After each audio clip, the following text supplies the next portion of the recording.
নদীতে স্নান করতে নেমে জলে ডুবে মৃত্যু হল দুই বন্ধুর। মর্মান্তিক এই ঘটনাকে ঘিরে বৃহস্পতিবার শোকের ছায়া নেমে এলো মালদার রতুয়া থানার বাহারাল এলাকায়।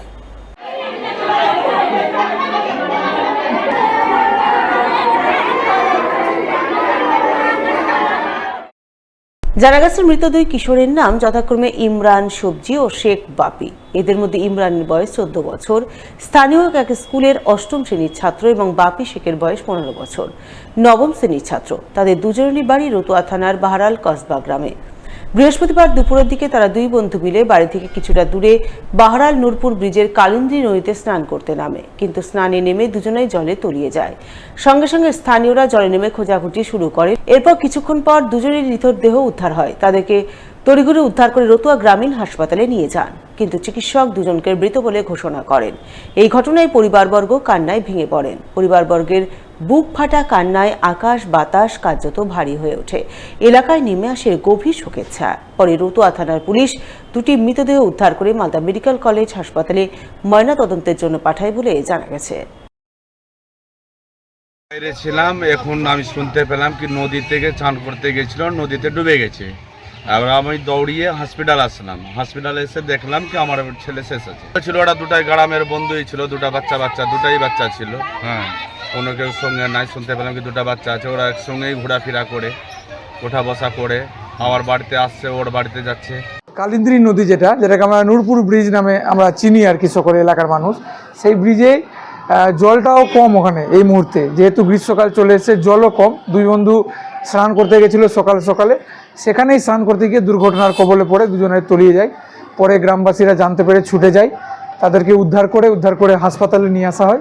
সেখানে তাদেরকে মৃত বলে ঘোষণা করে আমরা এখন ওদেরকে নিয়ে থানায় এসেছি। থানা থেকে যা সরকারি প্রসেস সেগুলো মেনটেন করে পোস্টমর্টমের জন্য মালদা পাঠানো হচ্ছে।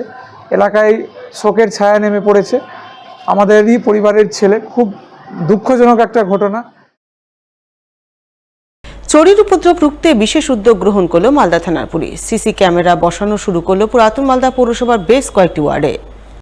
বৃহস্পতিবার এমনটাই ছবি নজরে এলো পুরাতন মালদা পৌরসভার 5 নম্বর ওয়ার্ড এলাকায়। জানা গেছে সপ্তাহ 2-3 ধরে পুরাতন মালদা পৌরসভার 3, 4 এবং 5 নম্বর ওয়ার্ড এলাকায় চোরের উপদ্রব বেড়েছে। বাড়ি ফাঁকা ফেলে দুষ্কৃতীরা নগদ টাকাকড়ি সহ বিভিন্ন সামগ্রী হাতিয়ে চম্পট দিচ্ছে। এক কথায় চোরের উপদ্রবে অতিষ্ঠ হয়ে উঠেছেন 3, 4 এবং 5 নম্বর ওয়ার্ড এলাকার বাসিন্দারা। তাই তারা দিন কয়েক আগে চোরের উপদ্রব বন্ধের দাবি জানিয়ে মালদা থানায় আইসির দ্বারস্থ হয়েছিলেন, যার পরিপ্রেক্ষিতে চোরের উপদ্রব রুখতে বৃহস্পতিবার মালদা থানার পুলিশের পক্ষ থেকে বিশেষ উদ্যোগ গ্রহণ করা হয়। ওই সমস্ত ওয়ার্ডের বিভিন্ন এলাকায় মূল রাস্তা ও মোড়ে পুলিশের পক্ষ থেকে সিসিটিভি লাগানো হয়, যার মাধ্যমে পুলিশ ওই সমস্ত এলাকায় দিনরাত সর্বক্ষণ নজরদারি চালাবে। পুলিশের এহেন উদ্যোগকে সাধুবাদ জানান 5 নম্বর ওয়ার্ডের সাধারণ নাগরিক সহ স্থানীয় কাউন্সিলর বশিষ্ঠ ত্রিবেদী। যে ক্যামেরা লাগানো হচ্ছে, এটা প্রশাসনের ভালো উদ্যোগ। এর ফলে এলাকায় ফুচকা চুরি যেটা রিসেন্টলি শুরু হয়েছিল, সেটা ধীরে ধীরে বন্ধ হবে, এটা আশা রাখি।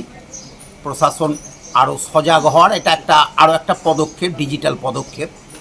তো এটা আরও আগে হওয়া উচিত ছিল বলে আমরা মনে করি।